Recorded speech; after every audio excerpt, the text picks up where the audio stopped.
Hello everyone. In this video, I will discuss theory of planned behavior. Imagine that you are a manager and you are about to introduce a new initiative such as data-driven management or digital transformation. Many people recognize the clear benefits of these initiatives, but employees often show reluctance to adopt them.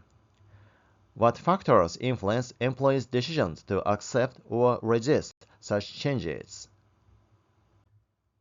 The theory of planned behavior provides a framework for understanding and predicting such human behavior. In this video, we will explore this theory's main tenets and empirical evidence, as well as its practical application in the workplace. The theory of planned behavior, developed by Ajzen, explains how three key factors guide human actions. The first is attitude toward the behavior. It is the degree to which a person evaluates their behavior positively or negatively.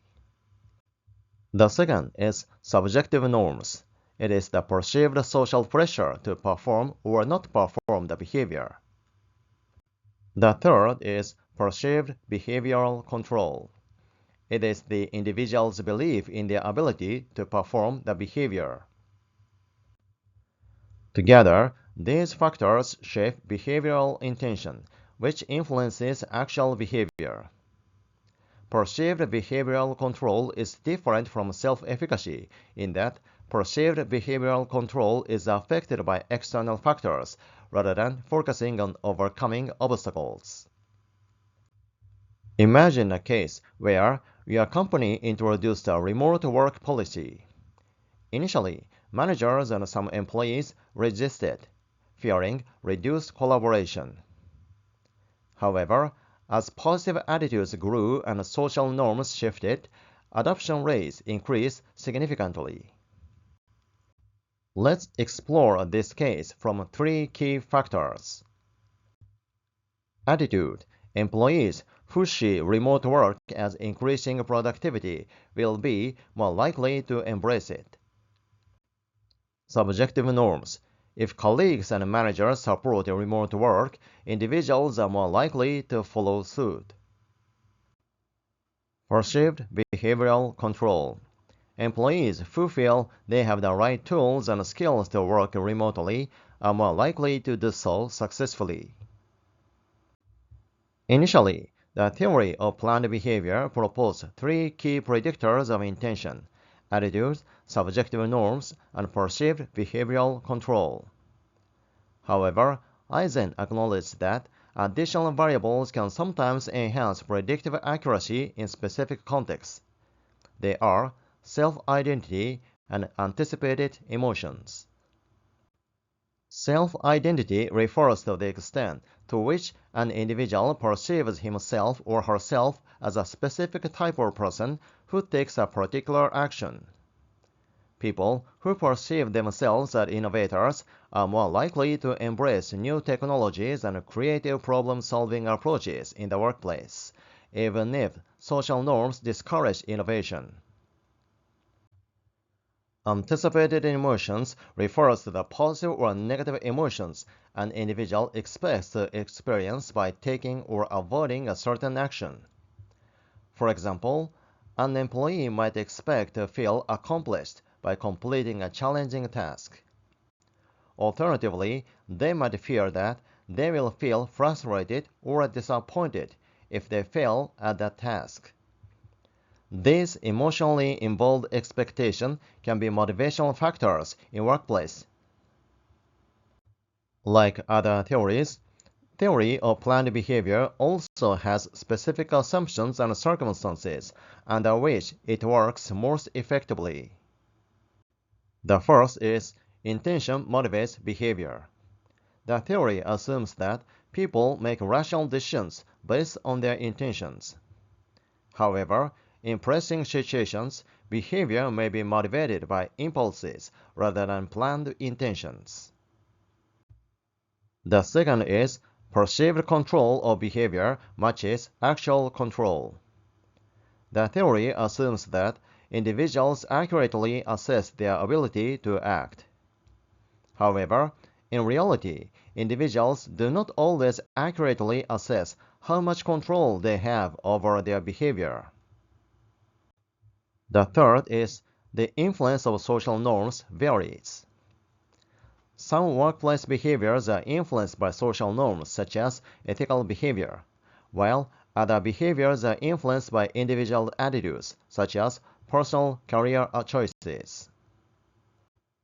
The fourth is behavior is dynamic, not static. Ajzen emphasizes the feedback effect, which means that past behavior modifies future attitudes, norms, and beliefs. If an employee tries out a new CRM system and finds it useful, their attitude towards the future technology adoption will likely be more positive.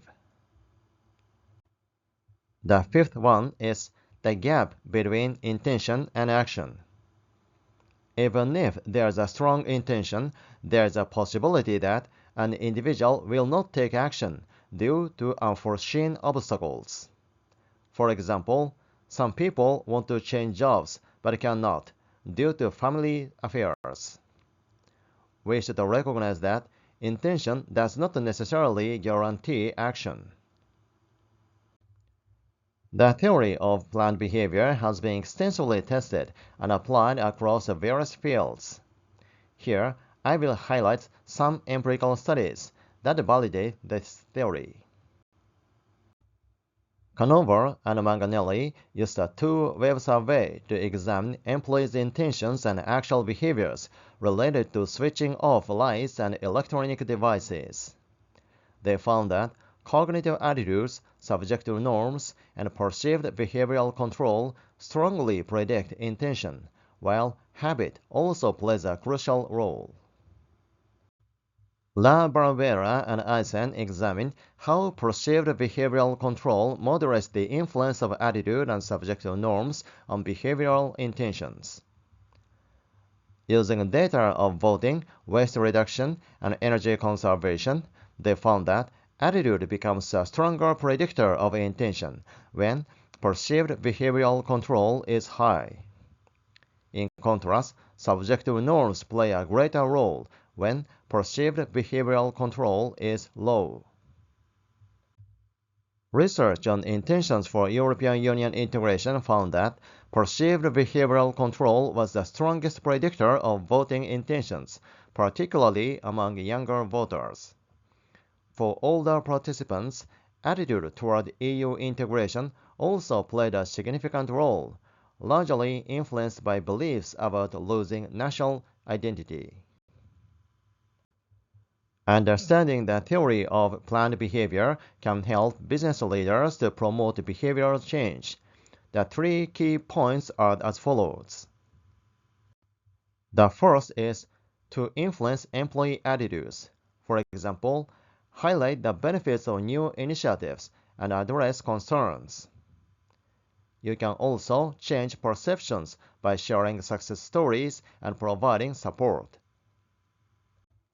The second is to leverage social norms. For example, encourage influential people to model the desired behavior, and design reward systems that reinforce positive behavior. Thirdly, increase the sense of behavioral control. For example, provide training and resources to increase self-efficacy, and give people authority and discretion. Now that you understand the theory of planned behavior, think about how to apply the theory to your organization. What strategies can you use to shape attitudes, leverage social norms, and enhance perceived behavioral control to drive meaningful change? Please share your thoughts in the comments, whether it is a challenge you have faced, a success story, or any questions you have. Let's learn from each other and create better workplaces together. Thank you for watching.